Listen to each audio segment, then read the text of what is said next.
कथा कहानी किस्सा के दोस्तों को नमस्कार। कहा जाता है कि उपहार आपसी मोहब्बत को बढ़ाते हैं। क्रिसमस के अवसर पर उपहार देने की परंपरा रही है, लेकिन सच्चा उपहार किसे माना जाए? आज की कहानी उपहार, क्रिसमस, त्याग, बलिदान और मोहब्बत की कहानी है। कहानी को लिखा है अंग्रेजी के सुप्रसिद्ध लेखक ओ हेनरी ने। मूल कहानी का शीर्षक है द गिफ्ट ऑफ द मजाए। लीजिए सुनते हैं इस प्रसिद्ध कहानी की हिंदी प्रस्तुति, क्रिसमस का उपहार।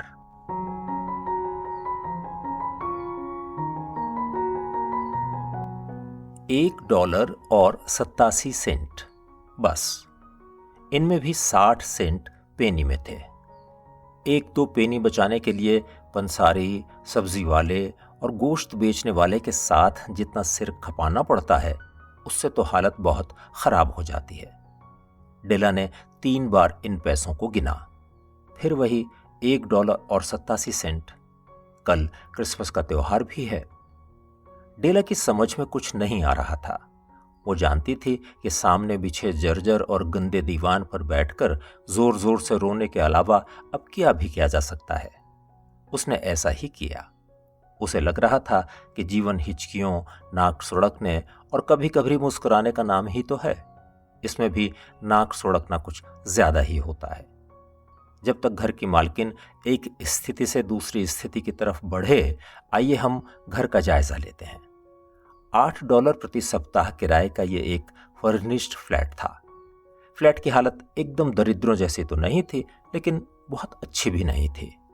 बाहर दरवाजे के पास एक लेटर बॉक्स लगा हुआ था जो खाली था। उसकी बगल में ही कॉल बेल का बटन लगा हुआ था, जिसे शायद ही कोई घंटी बजाने के लिए कभी दबाता हो। वहीं पर नाम की एक प्लेट लगी हुई थी जिस पर लिखा था mister James Dillingham young. Dillingham के अक्षर खुशहाली के दिनों में हवा में उड़ते हुए से लगते थे। उस समय इसके मालिक को $30 प्रति सप्ताह के हिसाब से पगार मिलती थी। अब जबकि आमदनी $20 प्रति सप्ताह पर आकर सिकुड़ गई थी, डिलिंगम के अक्षर धुंधलाने लगे थे। ऐसा लगता था कि वो भी हालात को जान समझ रहे हैं। मिस्टर जेम्स डिलिंगम यंग जब भी अपने घर पहुंचते थे, उनको उनकी पत्नी श्रीमती जेम्स डिलिंगम यंग प्यार से जिम कहकर बुलाती थीं और गले लगा लेती थी।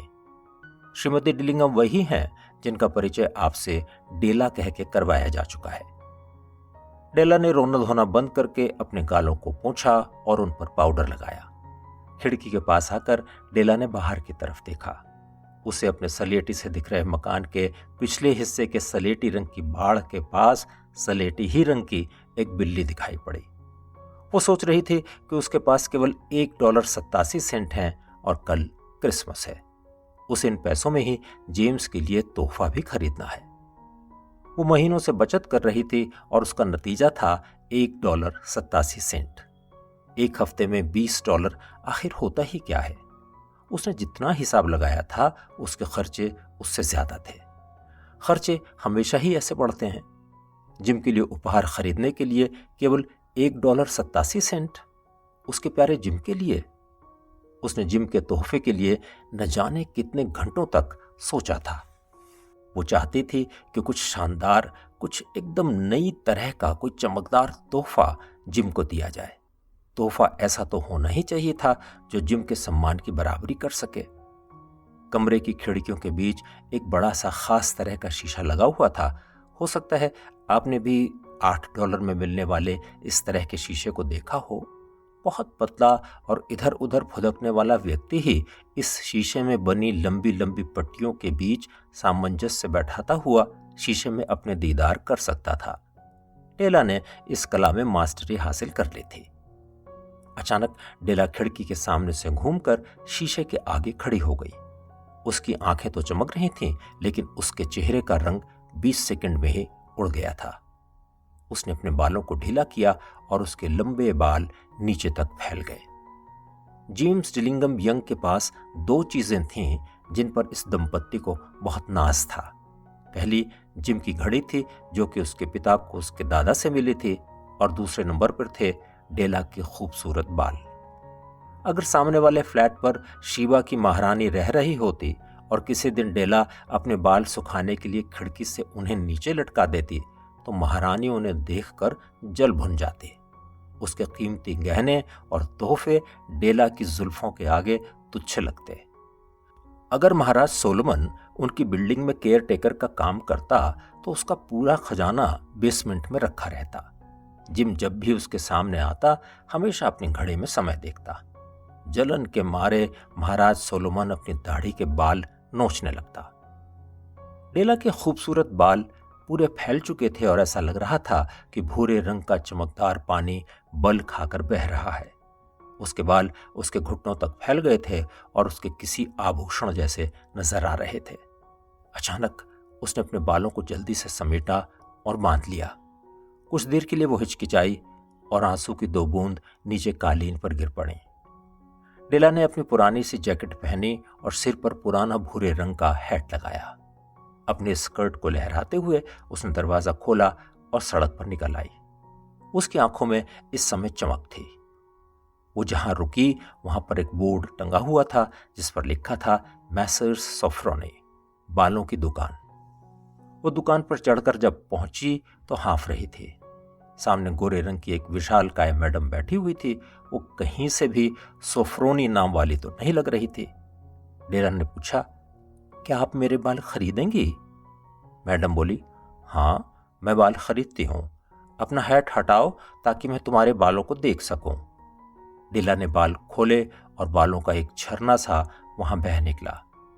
अपने अनुभवी हाथों से बालों की जांच करते हुए मैडम ने कहा, $20।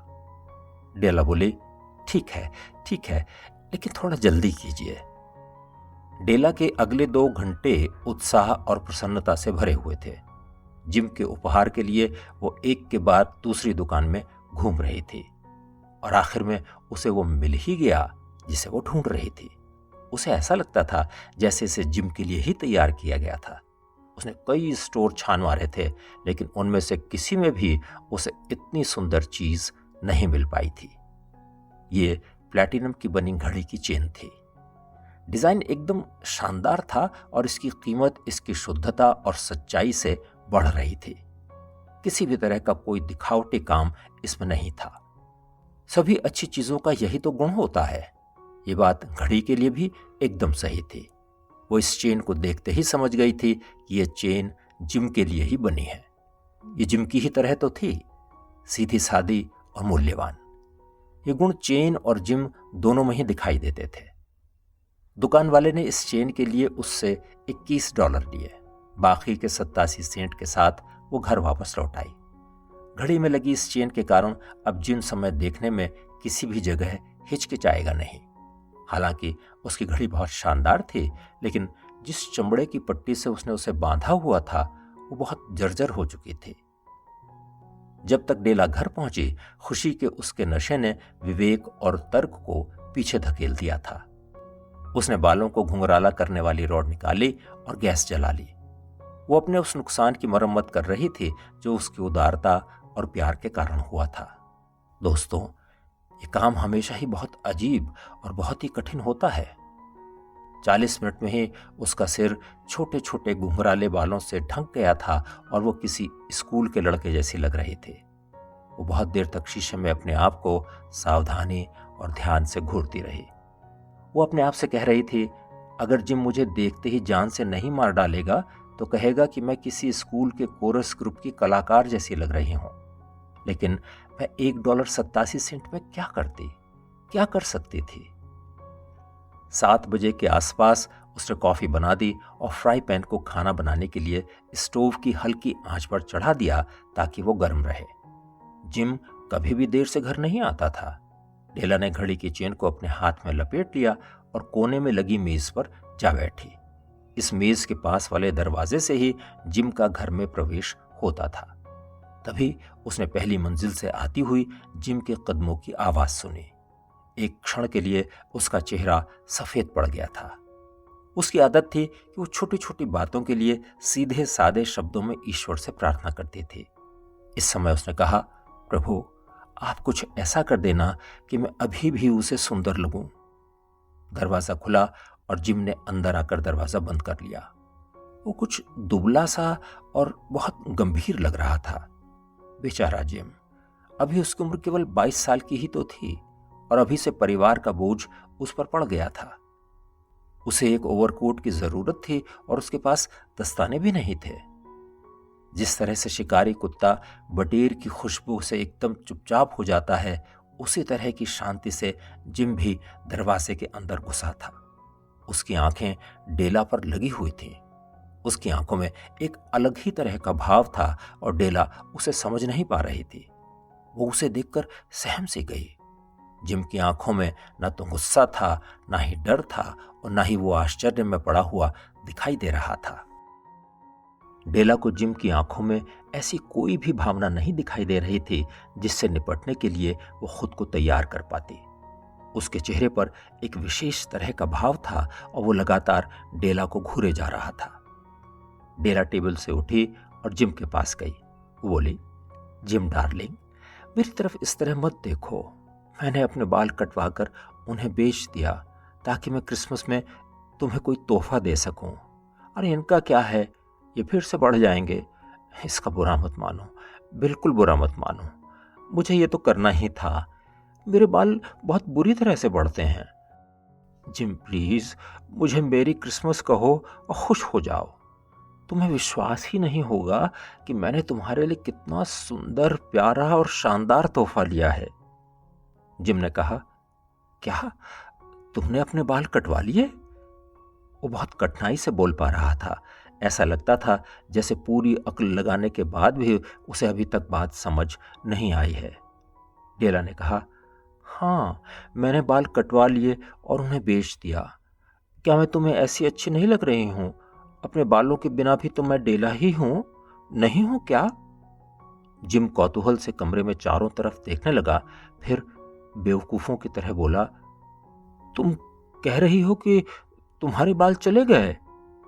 डेला कह रही थी, तुम्हें मेरे बाल देखने की जरूरत नहीं है। मैं कह रही हूं ना कि मैंने उन्हें बेच दिया है।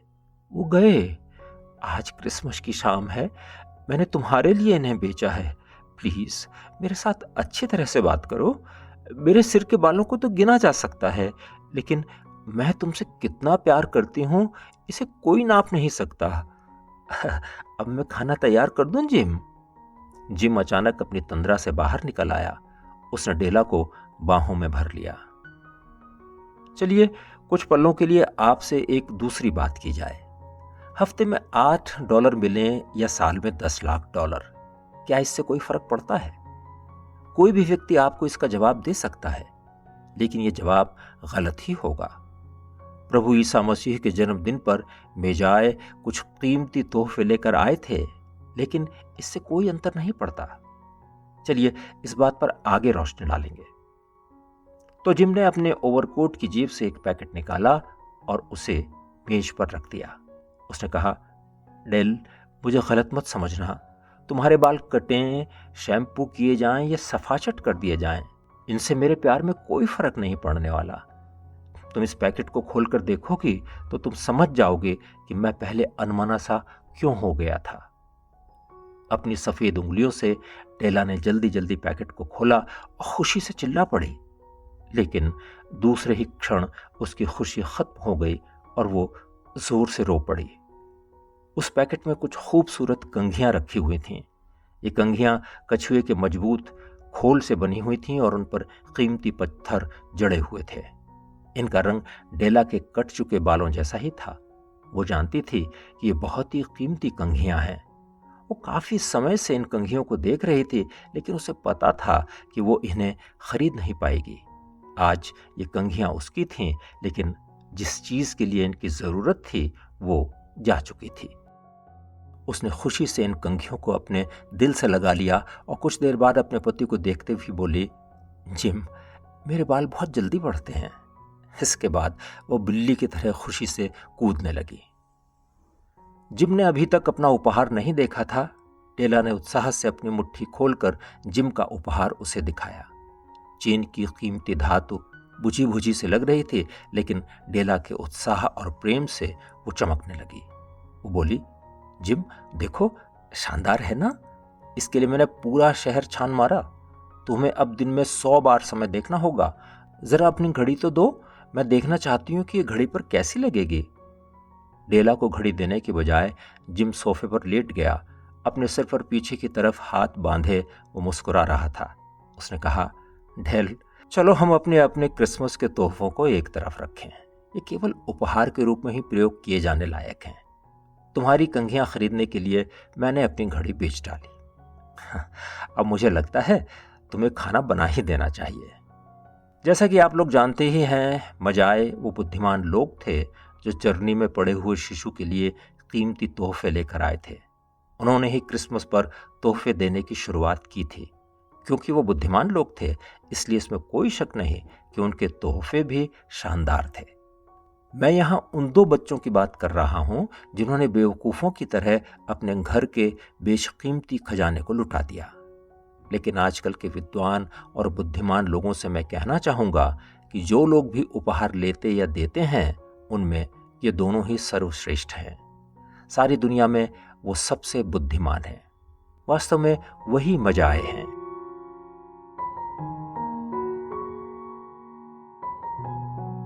क्रिसमस का उपहार। अभी आपने ओ हेनरी की अंग्रेजी कहानी द गिफ्ट ऑफ मजाए की ये हिंदी प्रस्तुति सुनी। कहानी अच्छी लगी हो तो इसे लाइक करें, शेयर करें और हमारे इस चैनल को सब्सक्राइब भी करें। जल्दी मिलते हैं एक और नई कहानी के साथ। नमस्कार।